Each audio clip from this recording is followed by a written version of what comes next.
ছাত্রদের সকলের প্রতি আহ্বান, আমরা এখন পিএইচডি ক্লাস করলাম, দক্ষতা অর্জন করতে হবে। মেকানিক্যাল সবাই, ইলেকট্রিক্যাল আছে, মেকানিক্যাল আছে, দক্ষতার বিকল্প নাই। যে যত বেশি হবে দক্ষ, আমরা সকলে দেবতার পক্ষ। আমাদের একটা স্লোগান আছে, একটাই লক্ষ্য, দক্ষতার বিকল্প নাই।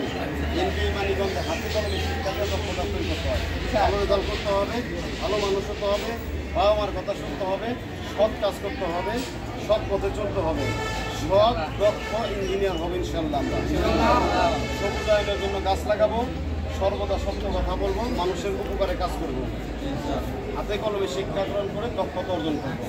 দক্ষতা অর্জন করলে দেশে বিদেশে কর্ম মিলে, তাই না?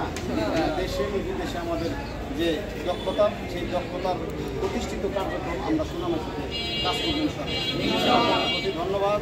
আর আমরা ধূমপান করবো না, মাদককে না বলবো, ঠিক আছে না?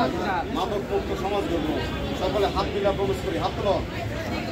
আমরা দক্ষ মানুষ হবো ইনশাআল্লাহ, মাদক মুক্ত সমাজ করবো, সুন্দর সমাজ করবো, বাবা মার কথা শুনবো, নিয়মিত ক্লাস করবো, সৎ পথে চলবো, দক্ষ ইঞ্জিনিয়ার হবো, এনপিএ সুনাম অর্জন করবো ইনশাআল্লাহ। সকলকে ধন্যবাদ। আসসালামু আলাইকুম।